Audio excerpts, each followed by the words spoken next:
Popcorn Therapy, holistic health and wellness through the lens of pop culture. I'm Julie Peters. I'm a counseling therapist, a tarot reader, a writer, and a witch.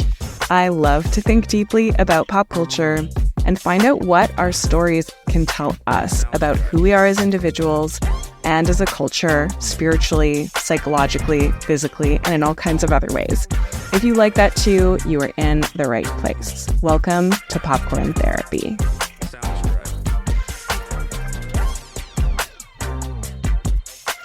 Hi, and welcome back, everybody, to Popcorn Therapy. We are going to be talking about Nosferatu today, which I have watched maybe a month ago or something, and I've been sort of desperate to talk about it because I'm sort of obsessed with this movie. I was very happy to rewatch this movie, unlike The Substance, which I was like, I can't watch that again. Nosferatu, I was very, very happy to rewatch, would watch again. And I'm also here again with Emilee Nimetz, who is probably the reason why I watched Nosferatu because, sometimes I have this love-hate relationship with horror movies, but Nosferatu in particular, I studied Dracula when I was in university. I sort of love horror movies in the way that we talked about this with The Substance too. Sometimes that genre, it's so rich in metaphor a lot of the time. I feel like there's so many places that you can go around sort of expressing and making real monsters and fears. And a lot of the time it really speaks to our social anxieties and so on. So I'm really excited to talk about Nosferatu today, and so happy that Emilee is joining me again. Emilee, would you like to do a little introduction of yourself today as well? Sure, yeah. Hi, everyone. I'm Emilee Nimetz. I use they, them pronouns. And I love going to the movies, and particularly around Oscar season, I find that I'm just like going pretty much every weekend to try and see things that are kind of being talked about. And as soon as I saw Nosferatu, I was like, oh my gosh, Julie, you have to watch it. So I'm excited to talk about it today. Yeah, so I have to share that when I watched this movie the first time, I was pretty heavily pregnant and very, very sick. I had like a deep cough, and I was breathing like Count Orlok the whole time I was watching this movie. And, there's a scene in the movie where there's a woman who has the plague, and she's just like, oh, my unborn child is just drinking all my blood, and that's why I'm so weak. And I just related so hard in that moment to being like pregnant and sick. So I just watched this movie and like giggled, with glee at feeling like I was breathing that same way that Orlok, like the whole time throughout the movie, there's almost this background of like this deeply asthmatic person who's just also a monster. It just really made me laugh. And I think another thing that was really giving me joy in this movie is the language was just something I really enjoyed, like devourance and asphyxiance and destiny. There's just these like big proclamations from various characters in a very sort of high gothic. The movie is somehow campy, but also so serious at the same time. It's like incredibly beautiful, but also there's such ridiculous moments. Like I found myself laughing through quite a lot of it, but in a way where I felt like I was laughing with, like I wasn't laughing at this movie thinking like, oh, that's so bad. It was more just sort of taking joy in how deep they went actually with a lot of the references. And I get the sense everyone on this movie had a great time making it. Like, I think it was just really the writers, the cinematographers, the actors, like everybody went so far with it. And I just really loved that.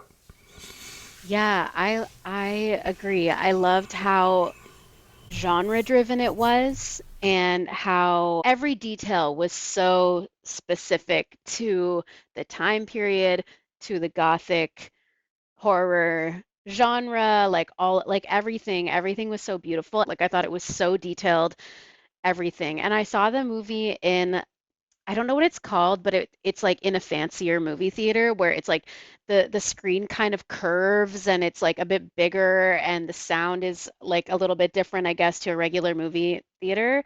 And I just felt like I was being sucked into this universe. It was so amazing and so cool, and like visually just like Oh my gosh, so delicious.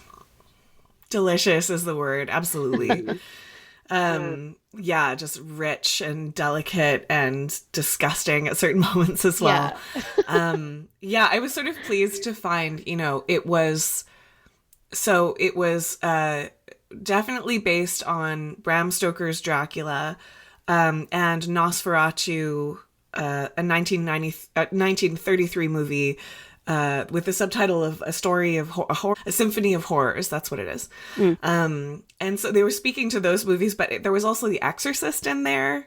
There was Beauty and the Beast in there. Yeah. And another thing that really made me laugh. So I don't think I've done a podcast on Renfield, but I watched Renfield a little while ago, and it's got Nicholas Hoult, who Yeah. stars in both movies, as kind of in Connacht's role, like in the sort of servant of Count Dracula, who's Nicolas Cage in Renfield.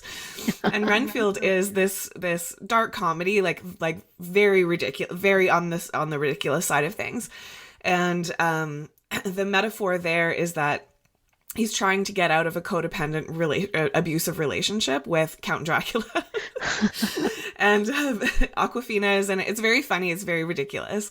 But it was so hilarious to think of Nosferatu as the prequel to Renfield, because there's a moment in Renfield where Nicholas Hoult is like, I used to be, a lawyer or an estate person or whatever, and I went to visit Count Dracula's castle or whatever it is in order to try to get this money because I was quite poor. Like, he's telling the same story, right? Yeah. And then he's like, I ended up sort of bound to Dracula forever, and like, here we are now in the 21st century, and I'm trying to get out of this codependent relationship. So it was quite hilarious to see the same actor actually going through those same motions, and Yeah. it struck me as so much funnier to have that idea of like, what if this was the prequel and like actually Nicholas Hoult is Renfield now. I thought that was just so funny.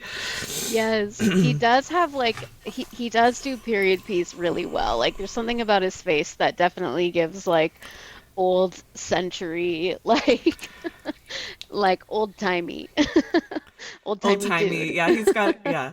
There's something quite innocent about his face as well, I think. Yeah. And he was well cast in this, I think. So one of the themes is the hero's journey, I think, with this one, which is a classical, story shape and fits with this story as well as many of the other ones. But I thought what was interesting is that Nosferatu takes pieces from these old stories, but it twists it in some very interesting, and Mm. I'm not sure if they're feminist ways, but one thing I thought was interesting is we're set up to think Thomas is the hero, right? And he goes on the literal hero's Yeah. journey. And right now I'm writing a book on tarot, so I'm doing all this research on actually some of the stuff from that time period. Mm. And there's certain moments where he's the knight in shining armor. He's literally riding a horse into Transylvania, which I thought was so stupid. It's like, do you not have like a carriage or something? Like, you have to ride a horse all the way to Transylvania. And I was imagining, like, all these realtors watching being like, oh yeah, I remember that time when I had to ride a horse for 3 weeks day and night to get to like the house I was trying to sign a contract for. It's just so silly. But anyway, yeah, he's in this hero's journey thing. He goes to this mysterious village, and there's this ritual that he witnesses, and he's having these strange dreams. And then he meets Orlok, and it goes how it goes. But then he becomes essentially the victim of the story, and then Ellen ends up becoming the hero. And I think you can look back at the whole story and see, the broad strokes of the hero's journey from Ellen's perspective, because there's sort of like the call to adventure, there's the refusal of the call, there's the divine intervention, it's going into the underworld, returning from the underworld, and so on. So we're kind of expecting Thomas to do that, but I feel like it switches the traditionally masculine or patriarchal hero's journey to become Ellen's story. And she Mhm. really, Thomas is pretty useless by the end. Like, he's just needing her help. He doesn't know what he's doing. She essentially saves his life by the end of it. So, yeah, I just thought that was a really interesting twist. One of many interesting twists in this adaptation. Yeah, in your question of like whether or not it's feminist, I think it brings up some interesting ideas because you have this guy who like he's the hero, like you said, he's galloping into this like scary whatever. Like it's pretty heroic looking. And then yeah, by the end he can't do anything. He can't please his wife. Like she wants him to be rough with her and he can't do that. Like he essentially becomes completely impotent um to his destiny because of her, because of like the extremeness of her desire and the extremeness of her lust and all of that. I mean, I did definitely have a sense that he was not the hero in the story just because of his like hubris around it all and like, oh no, I must, like the, I mean, he does have that like heroic flaw where he's like, I must go to this dangerous place that and not even question why I'm going, and I'm just a poor realtor who must do this. Woe is me. But yeah, so And I there's a very sort of patriarchal pressure on him to go because he needs to make enough money because now he's married. And there are a lot of moments about like him being a pauper and, they're in love, but he needs to make money in order to be kind of good enough for Ellen. Mhm. And there's a moment too where he and Harding are talking about when they're going to have children. And he's like, well, when I can pay back my debts, like there is a real sense that it's his only choice to start his career or make enough money to be good enough for Ellen to do this sort of extremely dangerous mission that, I'm not sure why he's so poor, has so much trouble with work, but he's Yeah. he's the expendable guy that Canuck is like, we need what was the phrase he used? We need a living agent. Or he said something Yeah. a little creepy like that, where he was like, we need one in the flesh, I think is what he said. Almost like a sacrifice to be sent. Yeah.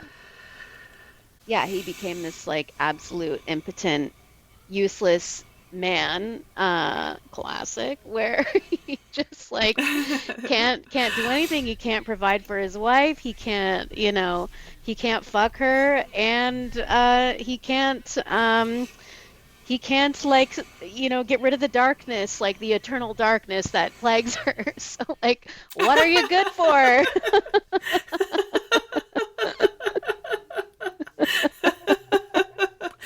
You're not man enough to get rid of the eternal darkness that plagues her. What's wrong with you? Like, bro, come on. Like Get it triple together. three strikes.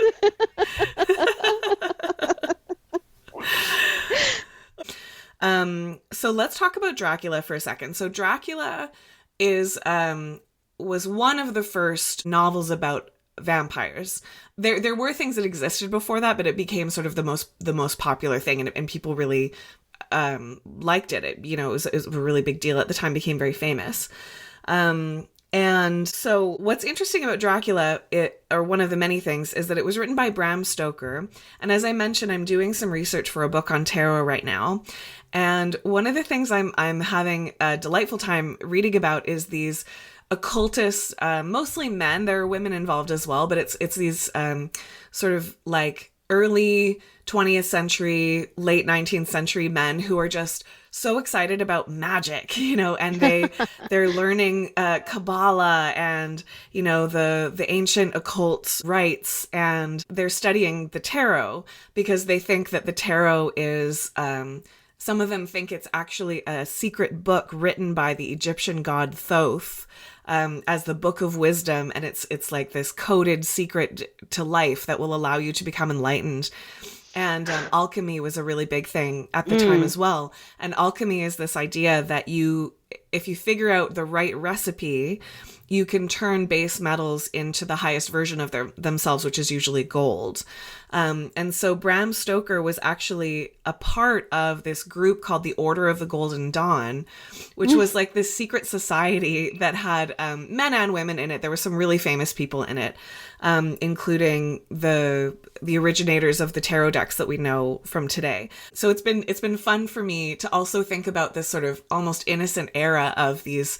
The men are the ones who are writing the books. The women, in my research anyway, have been the ones painting, drawing, creating like the tarot images themselves. But the men are the ones that are just like, we could do anything. Like, it's such an optimistic kind of way of looking at the world. They just believe anything is possible, So I think it's really interesting that this story is deeply rooted within that particular occultist tradition. Mm. And we see von Franz as exactly that character who would have been like Bram Stoker and his friends at the time, the alchemists and the occultists, you know, who believe in these things.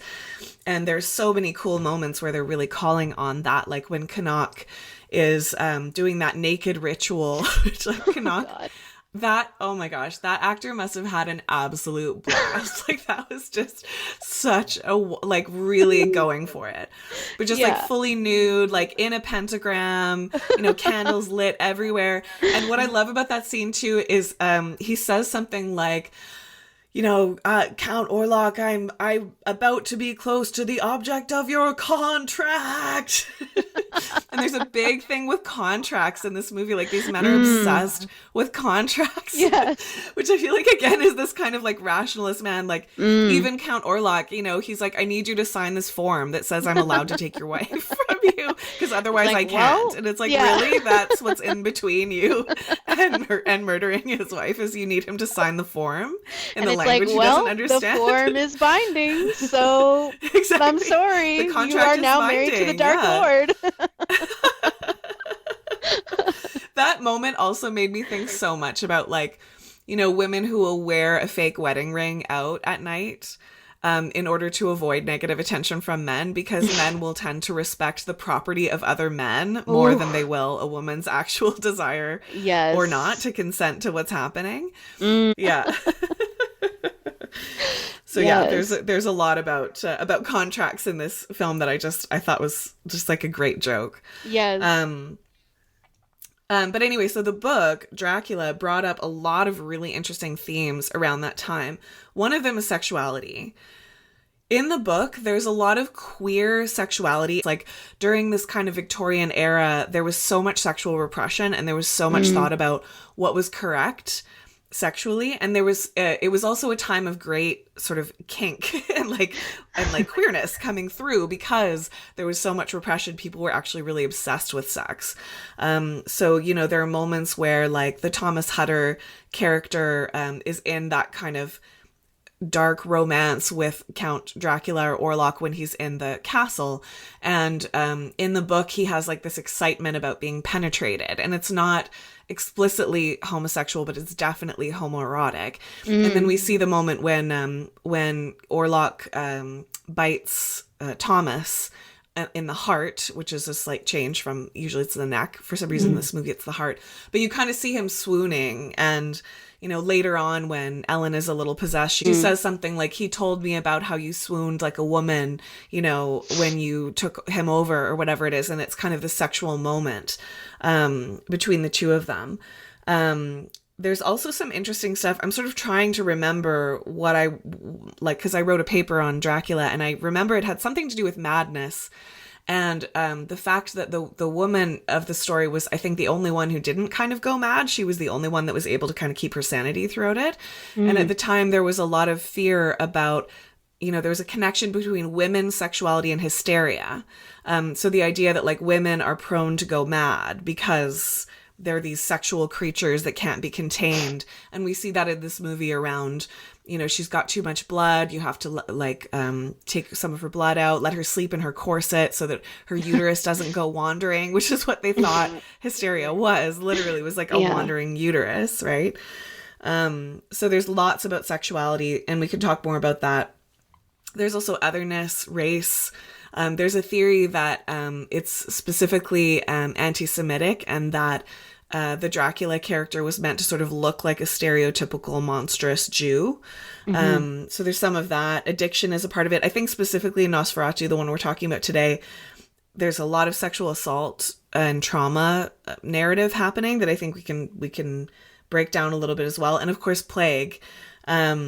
So the 1933 movie Nosferatu, A Symphony of Horror, came out just after the Spanish flu. And this Nosferatu is coming out just after COVID. So it's quite interesting that there's like this plague narrative that the movie is sort of grabbing onto too. And I think that can also, you know, it relates to the fear of sexual infection, the fear of race, the fear of otherness, the fear of, you know, some other sort of infiltrating and then making people sick in this way. And so there's all of those themes were in that book, and then they've expanded out into these other adaptations. So I think they did some really interesting things in this movie around those themes.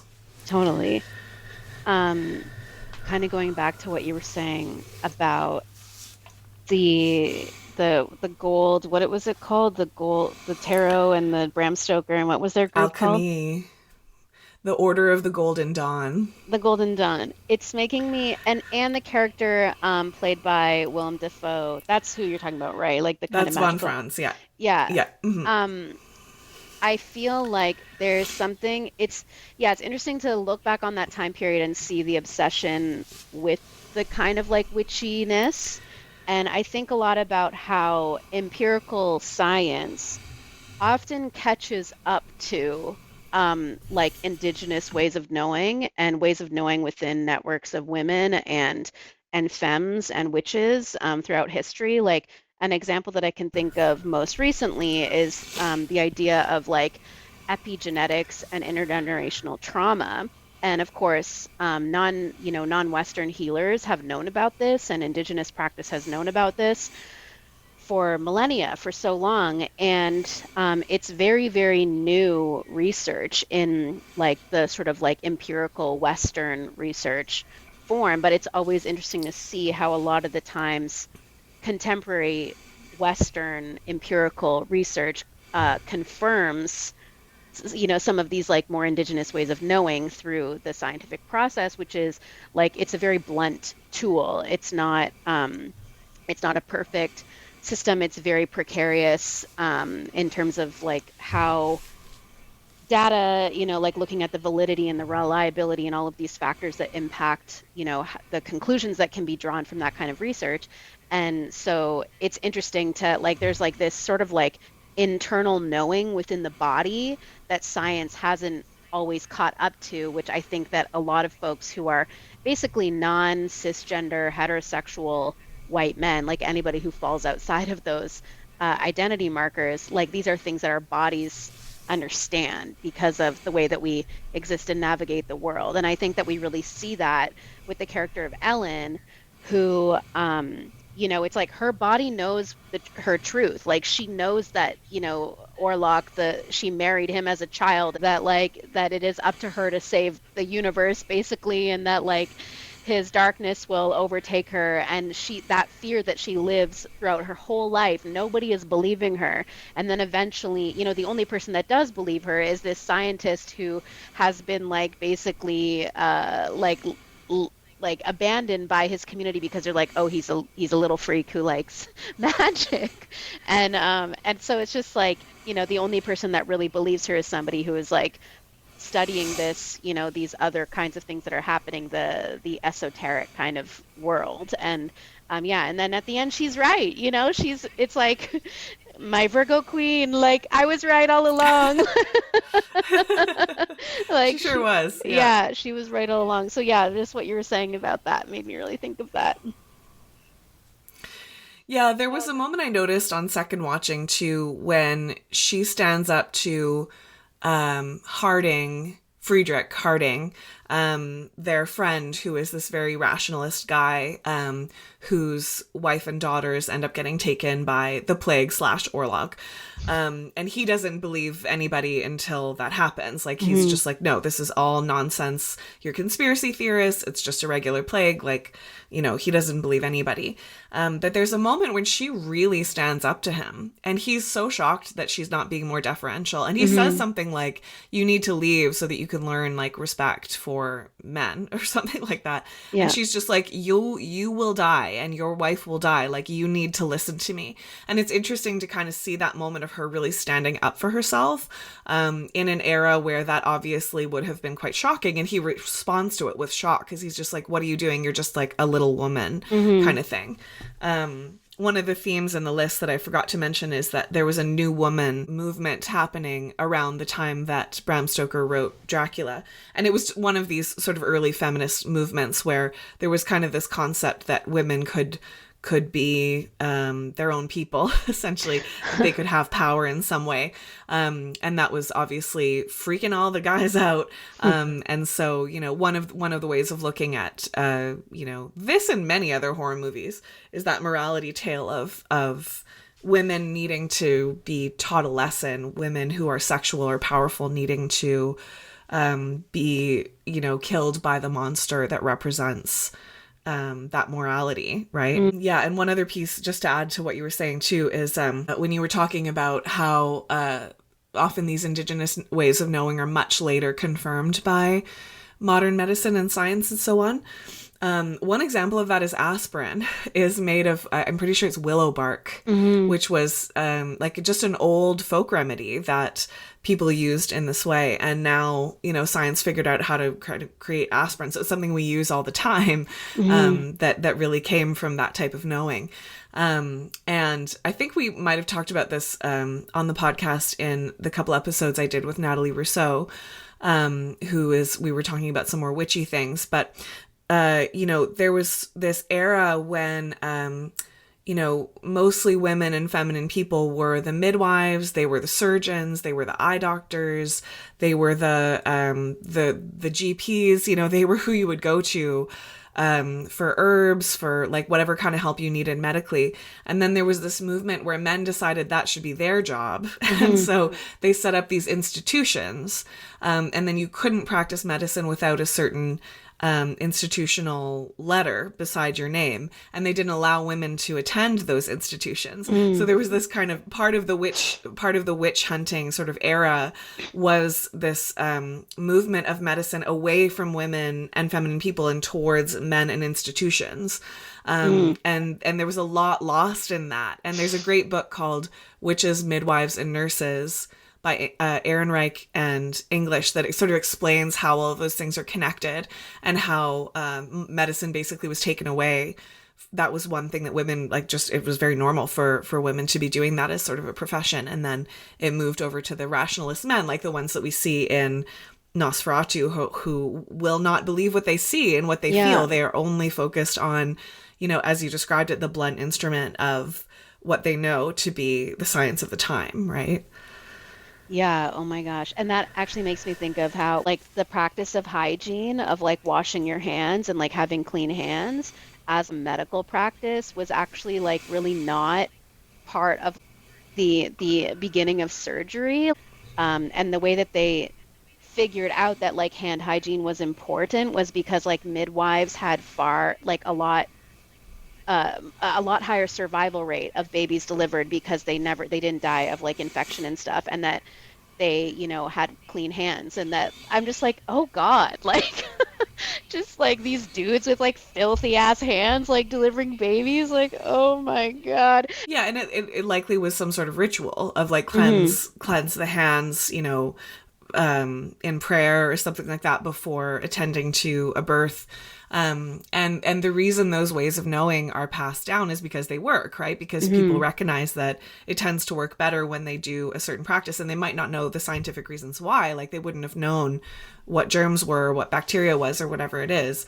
But they would have been following these sort of tried and true rituals that turn out to make sense in a way like that. Totally.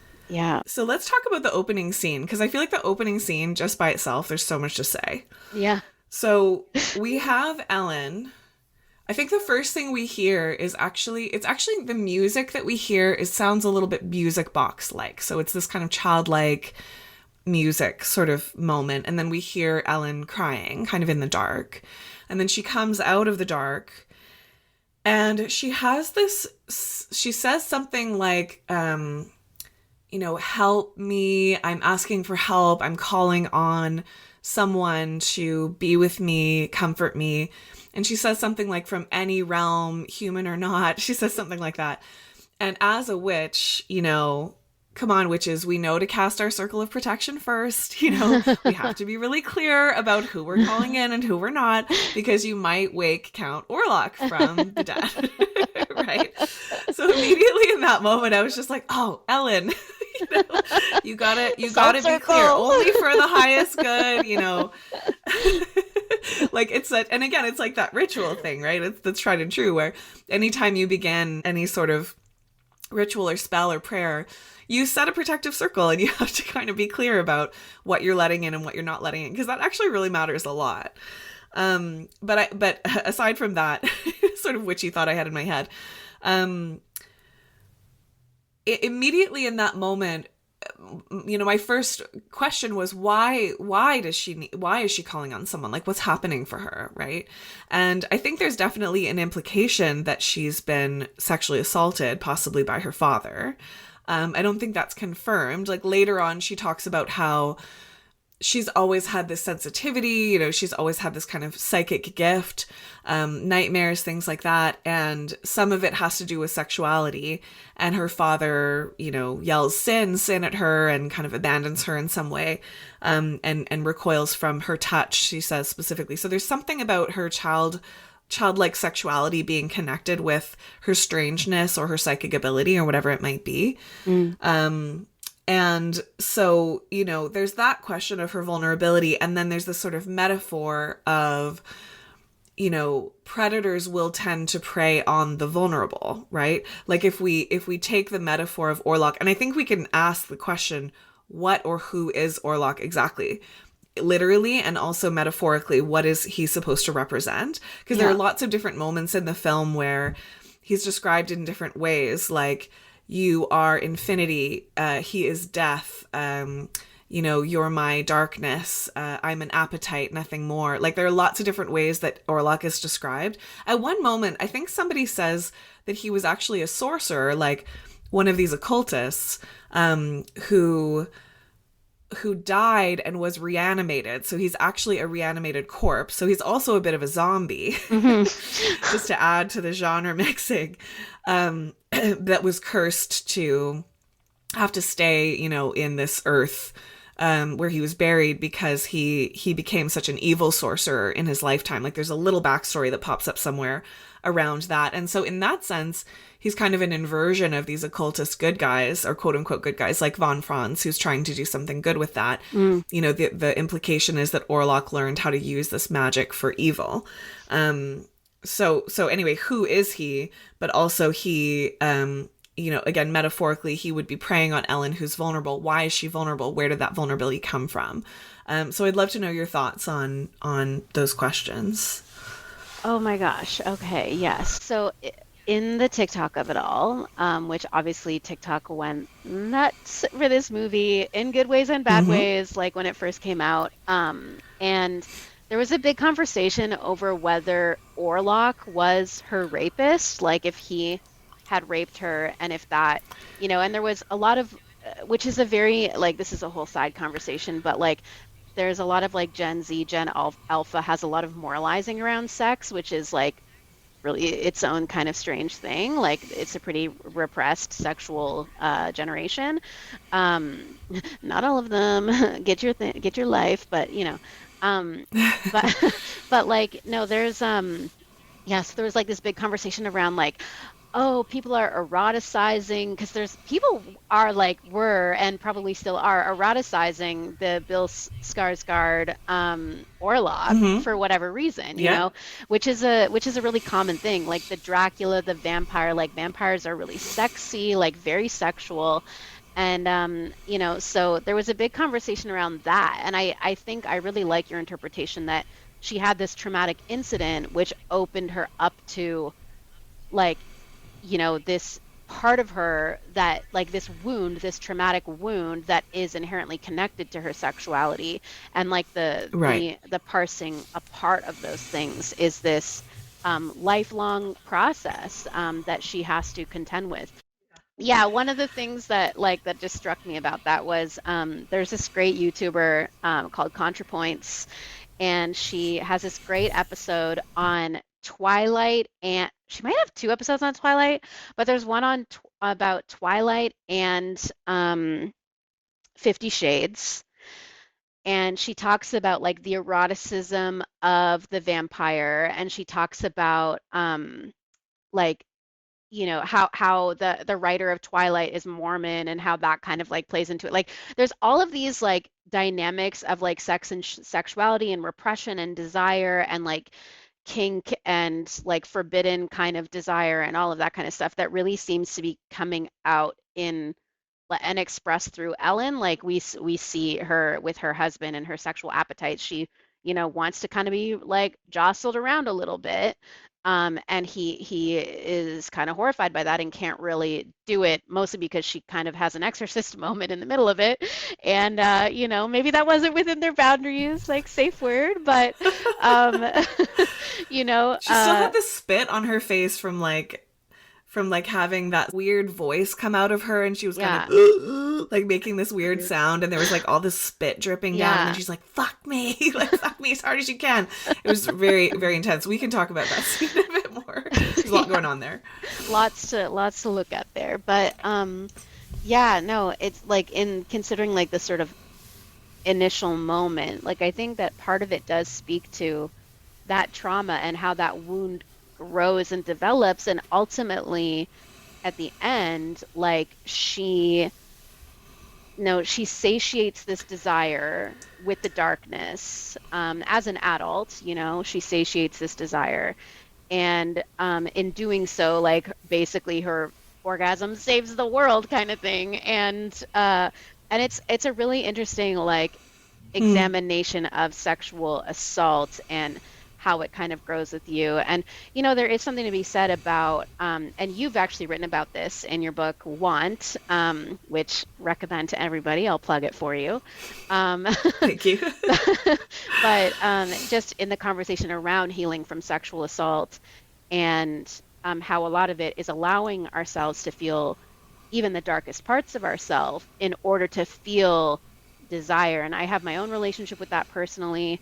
And I know, of course, that you have your own relationship with that. And it's like, yeah, I feel like it definitely kind of, you could really read the story as this kind of sexual assault recovery. But I will say, just on the TikTok, like the people who are moralizing this and being like, he was an adult and he raped her. Like, I do feel like it's worthwhile in the context of story to examine the purpose of each character and not just like what good or bad actions they're doing and then to declare, therefore, the story is good or bad. And I also feel like, the Gen Z of it all critiquing like there's people being like literally he's a monster and she was a child, and it's like it's so funny to me because I'm like, yes, like that's why people are like eroticizing this disgusting character, like that's why people are so hot for Bill Skarsgård in like skin falling off and is like so nasty, because like the element of like the monstrous and desire and wanting something that is gross. But yeah, vampires have always been sexy, even though they're literally murdering people, sucking their Hmm. blood. And so it's just like interesting to me. Which like this kind of vampire, this Orlok vampire is like particularly nasty. Like, and it's funny because I think the filmmaker or somebody said like we really tried to make him look gross. Like we were not trying to make this be like a sexy Edward Cullen vampire. Like this guy was supposed to be nasty, and he was. And people are still like, yeah, it's hot. Like, and, and I think like the whole conversation around like monstrousness and desire, like it's all so inextricably linked in our culture. And it's really hard to separate those things out. Yeah, I love that. I think that's so interesting. I think if we take that read that Orlok is a manifestation of her desire slash trauma, Hmm. or the monster that's created when sexuality is inextricably linked with trauma, which is Mm. something that happens for people who've experienced sexual trauma, especially as children, right? Hmm. It can become hard to separate sexuality out from all these other things. And part of what I talk about in my book, Want, about recovering from sexual trauma, which is essentially what that book is about. I also talk about how for many people, even if you haven't been traumatized in a really direct way, like raped by somebody, sexuality in this culture is linked with power issues, control issues, identity issues, fear. Like there's a lot of stuff that can come up for us around sexuality. And there's a foundational essay that I use in that book, which is The Uses of the Erotic by Audre Lorde. Mm. And she talks about how the erotic has been unfairly relegated to sexuality alone. Like erotic energy is something that actually is a part of our power within, not power over other people, but our power within. And the way that we access it is by having the ability to be in contact with our deepest emotions and like not fearing the things that we feel internally. And so, yes, a lot of what I talk about in that book is sort of making peace with the parts of yourself that are difficult for you to sit with, right? And if we look at the movie in this way, like I think actually when you first told me that I should watch this movie, you said something like it's about going into your darkness rather than turning away from it. And I was like, oh, like I must watch this movie. I love that idea, like that read. Yeah. That so many of these stories will be about vanquishing the monster, running away from the monster, and so on. And the thought of a movie where the heroic moment would be actually connecting with the monster would be incredibly powerful. And if we go back to that scene we were talking about a moment ago where Ellen's having her exorcist moment, and then she and Thomas have sex in this kind of interesting way. That scene is so powerful, I think, from the perspective of someone who's experienced sexual trauma, because even in her exorcist moments, when she's kind of possessed by whatever it is that's going on, is she possessed by a demon? Is that the dark part of her, coming out? Is it the truth that she's speaking? She says, there's a moment where she says something like, "Don't touch me. I am not to be touched." And I think a lot of people who've been sexually violated feel that they are the one that is disgusting and not to be touched and defiled. And we tend to internalize that rather than seeing the perpetrator as the one who should be carrying the shame. It's like we end up with all the shame within ourselves. And it's very powerful how Thomas stays with her. Like the thing I loved about Thomas, he became a very ineffective hero, but he becomes such a powerful lover in the most expansive sense of that term. Like he does not turn away from Ellen no matter what she throws at him. And it is not just because she's hot. It's not just because she's sexy. Like he will stay with her as she is fully being possessed by a demon and doing her like weird exorcist movements, and there's spit coming down her mouth. Yeah. And he's just like, I'm not going anywhere. Like it's so powerful. And I think it comes up again at the end, which we'll get back to the ending and what it means. But she is almost dead, and Orlok is lying on top of her. And there's a beautiful shot of her, this youthful beauty, lilacs everywhere that von Franz has placed around their bodies as this sort of ritualistic thing.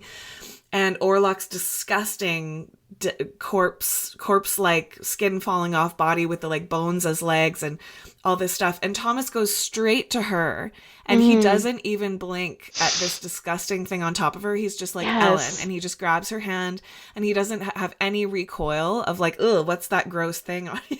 Yeah. He's just like, he's straight for her. And I feel like for some of us, part of the healing journey is being loved by someone, being seen by someone, and not just love for what we can give them or what we look like or how sexual we are, which is what I think a lot of women and feminine people are taught in this culture, is that our value is sexual primarily, if not alone. To be loved by someone who can clearly love us beyond that sexual value, it can be incredibly healing, right? And so I feel like, there's just a lot of those moments of her working out what it means that she either has been traumatized or whatever this might be, and making love to that darkness within herself, like making love with her appetite or her desire or whatever it was that was so repressed and so rejected by her father and many other people in this society. And just to add to that too, there's a moment that I love when von Franz says, "In heathen times, you would have been a priestess of Isis." And, the last couple of books I wrote were all about divine feminine figures from around the world, most of whom were pre-patriarchal, like before various waves of patriarchy and how that sort of has worked out. But a lot of these older feminine goddesses, including Isis, they would have been goddesses of love, fertility, sexuality, and war. Like Isis in particular is like war and sex are like her things. And she's the queen of heaven and the queen of earth, and like she presides over everything. Period. And it would have been sexual. Like there were sexual rites, you know. The sacred marriage would have been performed in the temples. Like we don't really know for sure, but people speculate that in these pre-patriarchal times, sex was something that would have been seen as sacred and like done within the temple, like for the god and the goddess, and it would have been bringing masculine and feminine together for fertility. Because again, maybe before people knew how babies were made, they seemed to have some understanding that sex would lead to babies at some point, right? And so, you know, that was something that was not seen as disgusting or wrong or morally bad. You know, it was seen as something really beautiful and powerful and that you should sort of bow to in this more sacred way. And so I thought that was just a super interesting moment. I mean, the occultists definitely thought about goddesses and Isis and things like that. So it makes sense that von Franz would have known that. But we're also very much in this time period of Catholicism, would have been like the very strong religious, spiritual thing at the time. You know, and so for him to say that and kind of recognize that her sexuality could be a valuable part of her, and it's in one way of reading it is that's what she needed to, you know, like you say, her orgasm saved the world. Like that's what she needed to be able to sort of conquer her inner demons or whatever it was. But then of course she also died, which I'm not crazy about. But yeah, I think that's just a really, really interesting read. Oh my gosh, totally. Every time I talk about this movie, I feel like I love it more and more. I'm like, yes, also, like, there's just so much to it. On the topic of, like, sort of the queerness and the queer sort of themes in it, what I also find to be interesting in this film is that you have, what's the Emma Corrin's character name? Anna. Like, okay, so you have this kind of like very sapphic, like kind of friendship between the two of them, but there is something that I just really related to in the sense that like Anna was just so normal. Like Anna was like, oh, I'm blushing and I have all these babies and my husband will give me another baby and oh, he, you know? And then Ellen is like, pale and like, oh my God, my husband's gonna die. Like she's going through it. And you know, in that scene where they're both scene when they're walking on the seaside and Ellen's like, do you ever just feel like you don't really belong to yourself and a monster actually has your heart and the sea urges you and destiny. And Anna's like, no, like, are you okay? I don't feel like, that way. Is there anything like more like experience of like a closeted person trying to understand like, do you ever have this? And a straight person just being like, no. Like, no. I was like, that's so real. That's so real. I love that part. It's so good. Oh my God. Yeah. And then like when they, you know, have this, they spend the night together and she just like wants to protect her friend. And then of course, I kind of forget what happens. Like the shadow, like that's like the first night and he comes and the plague gets, you know, her friend or whatever. She's very erotically bitten by rats. Right. Yes. Yeah. And then of course, like that sort of like queer, kinky eroticism then hits her husband when he loses her and he like basically, what's it called when you have sex with dead bodies? Like that's what he's doing.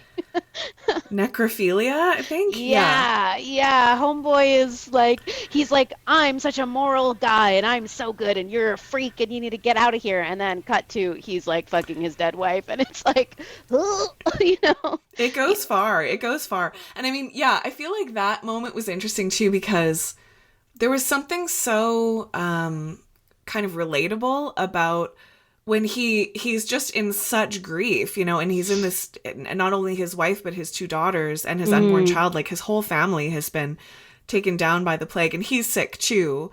And the plague seems to come with some delirium in this movie as well, which I don't know if that's true about the plague historically, but he's a little out of his mind, and he kind of opens the tomb and he's like holding his dead wife. And I feel like there is something relatable about the grief in that moment of just like, I want you to be alive again. Like, I want to hold you.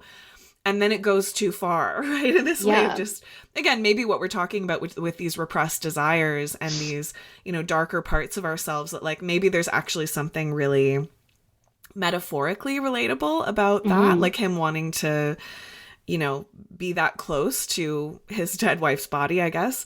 And hopefully you don't actually do that. But it's, maybe it's just one of those moments that shows like even Harding, who is this, I mean, his name is Harding, and he's like this classic rational guy, and he just likes to smoke his cigars and, be just like a real bro. Even he is sort of taken down by his dark desires in that moment of deep grief, which has some resonance, I think, metaphorically. Which is it's maybe part of what is the horrorness of it, is like that, people watching that. I did see at least one meme that was just like, oh, that's so sweet that he's holding his wife. And then, oh God, what has he done? It's sort of that like, whoa, that went a little too far, because I think maybe we're leaning in as the audience. We're like, oh, like leaning into this moment. And then you see what it becomes. And then you're like, oh my God, I participated in that. Right. Yeah. Which I think is just, it's something so powerful that horror movies can do sometimes, is draw you in and then be like, that's you too, though. Yeah. Right. Oh my gosh. Yes, exactly. Because you are like, you're feeling so sad for him. And then, it goes too far. And I feel like that really, kind of similar to like the thesis that we're kind of painting here about like allowing the darkness in. Like, this is a guy who cannot even like entertain the idea of anything that wouldn't be rational. He like, there isn't anything rational about grief. We don't understand those feelings. Like you have to feel them, you have to process them. And for somebody who's maybe not feelings driven to then be overcome by this feeling that you can't push that down. Like when the grief is that profound, like that's not something you can just be like, la la la, didn't happen. So he becomes overtaken by it in this really grotesque, awful way, where he's like, defiling the wife, the body of his dead wife. And it's like, it can be really terrible, specifically, men in the ways that they grieve in society, or that rather they're not allowed to grieve in a patriarchal society that doesn't allow them to do that. Like the violent ways in which those feelings come out and destroy people because of their inability to like experience their darkness, essentially. Yeah, absolutely. Yeah. So let's talk about the bloodletting and the rational men. One of the things that has really stuck with me about this movie and keeps coming up for me is anemia as a metaphor. So I'm pretty sure actually when I was watching this movie the first time, super sick, pregnant, anemic, the baby drinking all my blood, right? Like they do that. They just suck all the iron out of your body. And like often you have to take extra iron because you just can't, like the baby takes whatever it is, and the gestating parent takes the leftovers, and so I've been thinking about anemia a lot because it's so exhausting and it makes you feel so weak and powerless. And I've had anemia at other times in my life as well. And I saw this reel going around with, I think it was Elizabeth Gilbert, was talking about how for women, they tend to be richer, happier, and healthier when they're single and don't have children. And women who are married and have children have like less happiness, they're sicker, they don't live as long, all of these things. For men, it's the inverse. Married men with children tend to have more money, more health, more happiness, more life satisfaction, all of these things. And the way she describes it is like, this is because women trade their life force for the man. So it's like you're giving everything so that the man can have the power that you would have had if you were on your own. Which is a powerful thing to think about in and of itself. And I have read All the Single Ladies by Rebecca Traister and Singled Out by Bella DePaulo, which are both books that give evidence for that exactly. That, you know, having children and being married is maybe not so good for people on the feminine side of the spectrum, whereas for masculine people, you get everything out of that and you don't have to pay anything back. And so there was something about this idea of like sucking bloodletting, like taking the energy from someone, and in this interesting way where like I'm literally pregnant right now. I have a baby inside who is like doing that. You know, I also saw this reel about how like our baby's parasites and the idea that like a womb is more of a containment area than like a nourishing place, because the womb basically prevents the baby from killing you. Like it allows you to survive and have a baby. And obviously I have lots of other feelings about like, I love my husband, I love my family. I'm very, very happy to be having this baby. Like I don't, you know, want to deny any of that truth. And at the same time, the way our society is set up and the infrastructure of the society means women do tend to get the short end of the stick when it comes to family life. And so there was something really interesting about kind of watching the way the rational men were wanting to take Ellen's blood. They thought that would make her feel better. They were doing exactly the thing that she was trying to avoid Count Orlok doing, because he wants to literally drink her blood from her heart, right? And like suck her life force, which he does to the end. But what's interesting too, in the context of this movie, I guess, is that from the sort of theory that I'm talking about, the men or the powerful structure or the whatever it is, the institution is sucking the life force from the woman for their benefit and their power.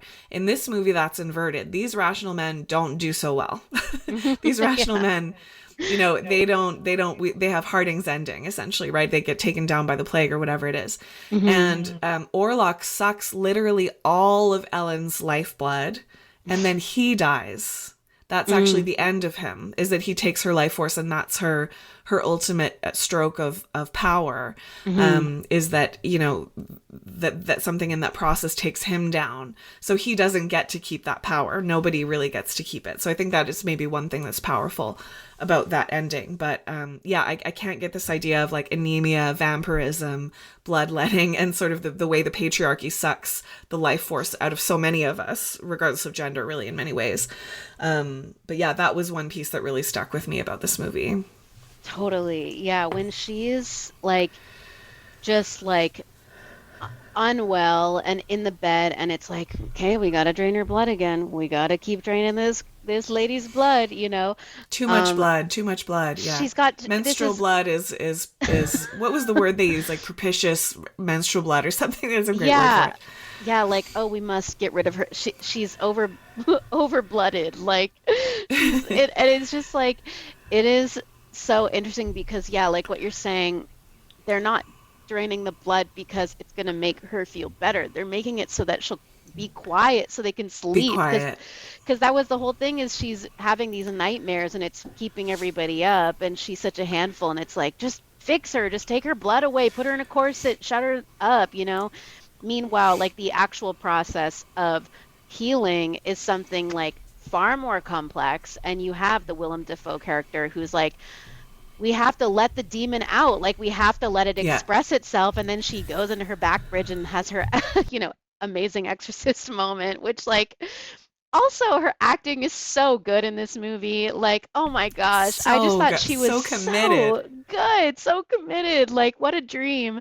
But yeah, in that moment, you know, Willem Dafoe is like, let her express herself. That is gonna, we need to find out what's going on, you know. And it was interesting that the desire from like the rational men was to like tamp it down and be like, no, like, and if we just drain her of all of her energy and so that she's a husk of a person, then that means that we don't have to deal with it. Whereas it's like, nope, to actually, you know, deal with somebody who has this complex of trauma, it's like, you know, whether that's a metaphor or some physiological, literal thing, it's like, yeah, you're going to have to like allow the body to express itself in physical and emotional ways in order to like move through that. So it's interesting to kind of like see those like almost approaches side by side.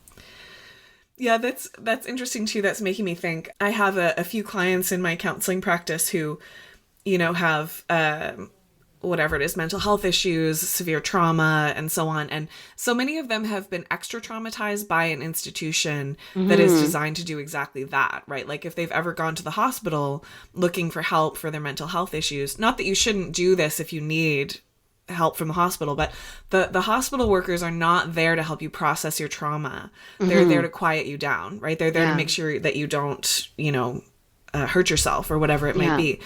And so, you get all kinds of drugs and you get, this bed and whatever it is, and you're kind of shut up and shut down in exactly the way that these men were doing to Ellen. And it's been so interesting to be able to have moments with some of these clients where what we're doing is we're inviting the grief, we're inviting the rage, and my role in those moments is to just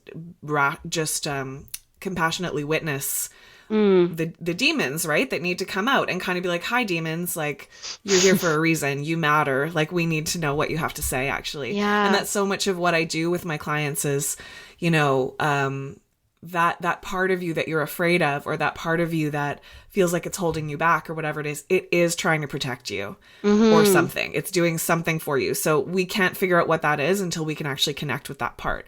So going back to Audre Lorde and that idea of, being able to access the erotic as power within has to mean I'm willing to meet these parts of myself that are very dark and very scary, right? Yeah. So yeah, I think there's sort of a literal, I guess, to go back to that read of like, if this is about recovery from trauma, that's the moment where she's institutionalized and she's not getting the help that she really needs. And then when the demon's literally coming out with Thomas and he's just like, I don't care if you're full of demons, I love you, And he was just like, yeah, that's often what you need for healing. It doesn't have to be a romantic lover, but it could, having a witness to connect with you in those moments is for so powerful for many of us. Yeah, that's like, it's very similar to my acting practice that I think I've spoken about before on this podcast, but I do a kind of method of acting where we like really just are present within our bodies and we allow the emotional muscle memory of the body to come out and it be expressed. And so, the practice is to like find relaxation in the body, find where the tension is, just like mentally scanning yourself and doing these movements to kind of try and find relaxation, and then allowing whatever feelings come up to come up. And in the practice of acting, it is different than therapy. We're not really questioning why or what happened or why it might be there. We're just allowing it to come out. And in my experience, that has been just incredibly healing, because it's like, in a way, I almost intellectually already know the why. I already know why I might have, XYZ feelings when I move a certain body part, or even an unexpected body part. Like I kind of rationally understand it, but just like just expressing it and using your voice and like speaking text through it, that's been just like this tremendously healing process for me. Just to be kind of witnessed in that, it's really, really powerful. And it's like, oh, right. Yeah. Like just feeling feelings and being witnessed in that it's huge. It's really huge. Yeah. So let's talk about the ending a little bit. Because I feel like I so much wanted her to prevail. And with everything that we've said, she's going through this healing journey. Like, I wanted her to have a second life after this experience. I wanted her to take down Orlok and cure the plague, I guess, or whatever it is. And then be able to live her life, in whatever way she wanted to, in whatever sort of powerful way she wanted to. Like, I wanted to see more of that from her. And so I have mixed feelings about that ending because, everything that we've just been talking about like, connecting with your dark parts, letting the destiny or whatever it is, like letting things go where they need to go in terms of your intuition and all that stuff. There was still this feeling that, Orlok's coming back with the contracts being like, you have to re-pledge yourself to me. That's what the contract says, or whatever it is. It couldn't be fully consensual if it was like literally everyone dies of the plague or you have sex with this gross guy. like given the choice, You're gonna, Yeah. you're gonna have, and how many times have we had to face, a situation where it's like, either I survive and have sex with this guy I don't want to have sex with, or I don't survive. Like, many of us have had that experience, whether it was literally that extreme or just our nervous system's feeling that we had to Mm-hmm. do something, in order to survive. That kind of gets played out because I feel like it wasn't so consensual in the end. Like, he gave her those 3 nights in that very fairy tale kind of way, like, Mm-hmm. this is the 3rd night and you will decide on this night, or else, like, I'll kill everyone, or whatever it is. It's like, well, okay, gun to your head, like, I guess we're Mm. gonna do this. Yeah. And she goes along with it. She puts her wedding dress on, all of these things, and there's a clear sense that, like, a part of her desires him, like, a part of her does want that. Mm-hmm. And I do like that read, that her orgasm saves the world, like, that leaning into her desire was that. But at the same time, I feel like that, yeah, the consent was complicated. And then the fact that she dies at the end, I was a little disappointed by that, because I wanted her to be the hero that survives and not have to die in the way that so many sexual women in horror movies do. Mm-hmm. Because, sexual women often in horror movies are the first to die. And they can't survive, being sexually powerful, because they have to get moralized out of it. So I would love to know your thoughts Mm-hmm. about it. Like, what did you think about the ending?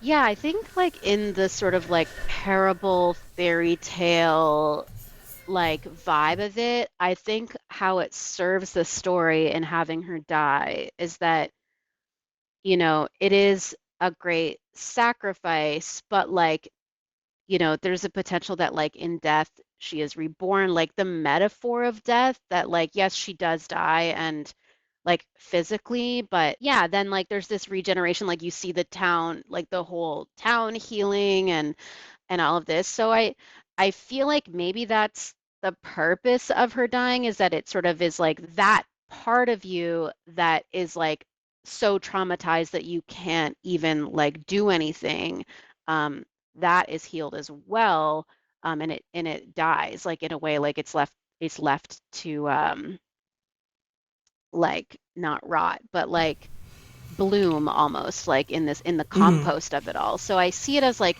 maybe a sort of like cyclical commentary, but I agree that it is hard that she did die because you just felt like, you know, having somebody have to take like for death to be the thing that releases her of that is kind of sad. Like you do want her to survive because you want to think that you can survive from this trauma, which I don't think that the story is trying to say there is no surviving this trauma. Like I don't think that it's giving that kind of like harrowing sort of message, but it is kind of, I agree that it's like I really wish she really wish she made it. Yeah. Really wish that Nicholas Holt's love for her like somehow got her. I think I was like waiting for that, like Snow White The almost kiss in a of way. life. Yeah, Yeah. like he was gonna save her or something.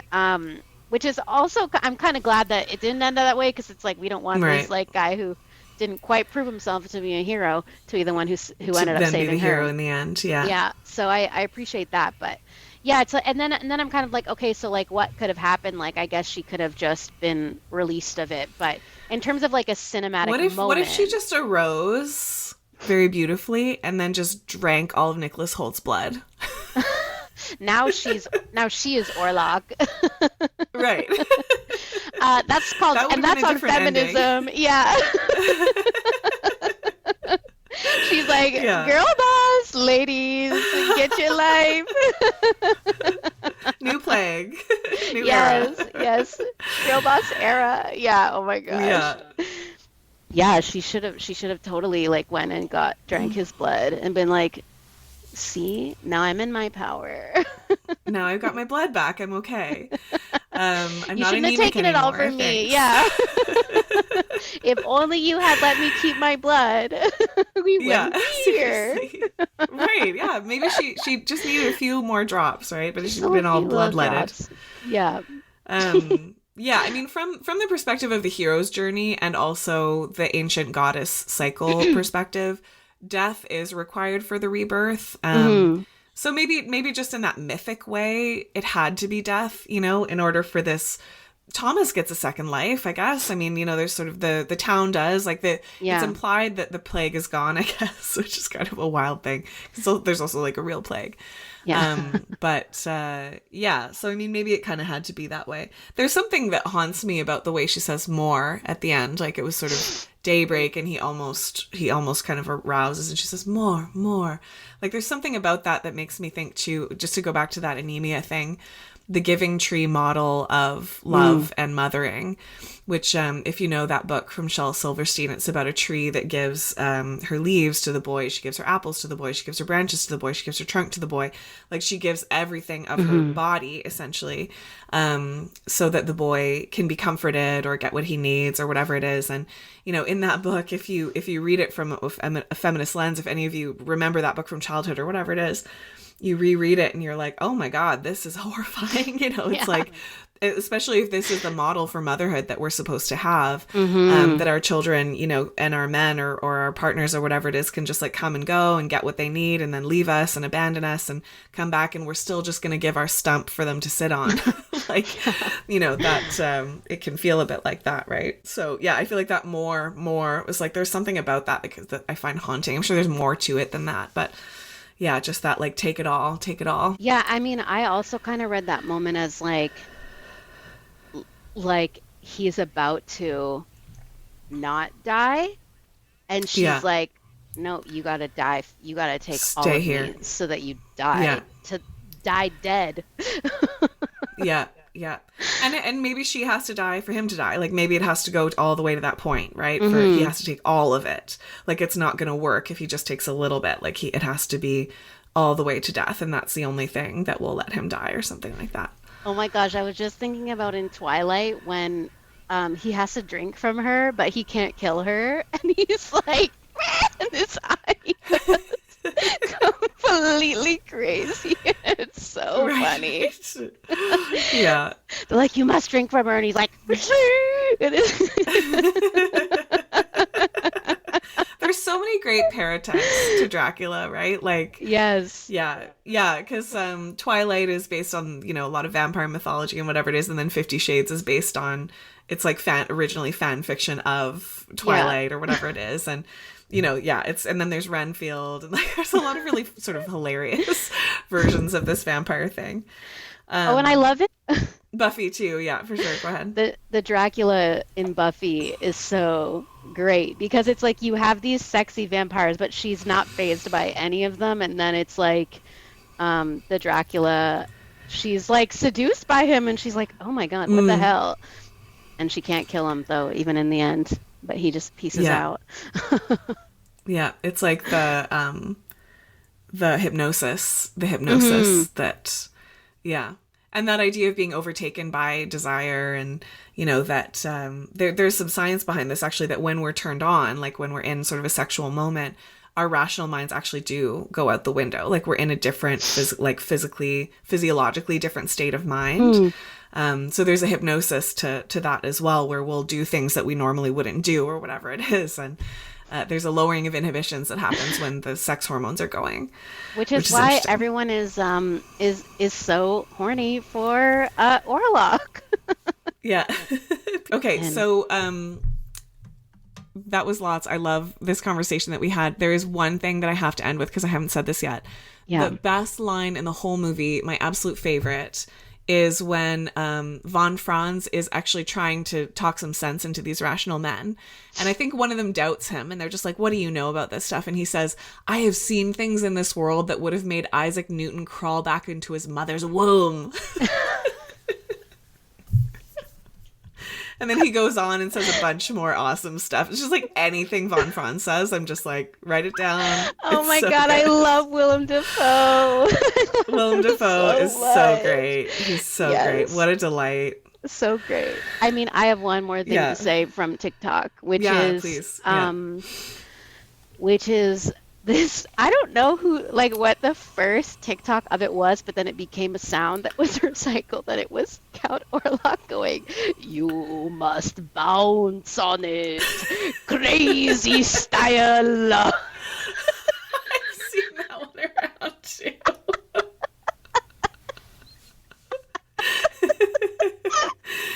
Yeah, and I mean, Bill Skarsgård worked so hard on that voice, the Yes. breathing, the language. Like they studied what his original language might have been. Yeah. And it is kind of funny that on TikTok someone took it to like that place, and They're like, people are he's just horny. yes, yes, just like he's just so hot. Yeah, with his little prosthetic penis too in that moment where there's a flash. Yes, we get a little dong. We get a little dong. We do. Oh my goodness. Such a delight. Such a delight. So I feel like there's great. still so much more to say about this movie too. And those of you listening, like, please leave comments. Let us know. Yes. What did you think about the ending? You know, we want to know because, yeah, this movie I loved it so much. I'd be happy to watch it again for sure. Yeah, absolutely. Yeah. Well, maybe we'll do a watch of Renfield or something like that, and then we can come back to it Yeah.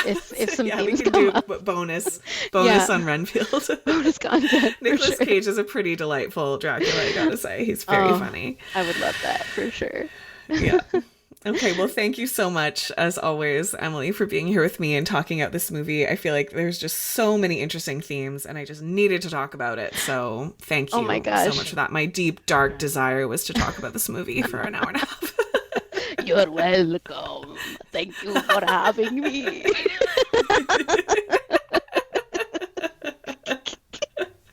Okay, thanks.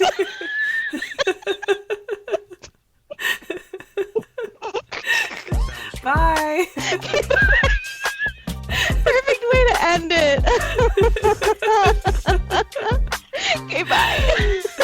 Bye, Emilee. Okay, so thank you so much for joining me and Emilee for our conversation about Nosferatu, a delightful, delightful movie. Would love to know what you think. Please feel free to leave comments. Don't forget to, like, subscribe, all of those things, wherever you're listening to or watching this podcast. Share with your friends, let people know about it who loved this movie or hated this movie. I'd love to know either way. You can also leave me a tip now if you want to. So I do all of the work of this podcast just on my own through Riverside and Spotify and YouTube and so on. So if you feel like just throwing me a couple dollars to say thank you or whatever it is, you can do that at juliepeters.ca/tipme. It also really helps me, if you share the podcast, talk about it. I just have so much fun doing this. I really appreciate just your listening is really valuable as well. So yeah, I'll leave some notes in the show notes so you can follow up on some of the things that we were talking about. And this might be the last podcast for a little while. I'm going to be having a baby very soon. So I'll be going through that, and then we'll see when I can kind of get the time back to pick the podcast up again. So we might be taking a little bit of a break, but if you haven't yet gone back and listened to some of the older episodes, go ahead and do that. Share those, like those, and maybe we'll have a bonus on Renfield or something like that coming up soon. So thanks again so much for listening, and we'll catch you up next time.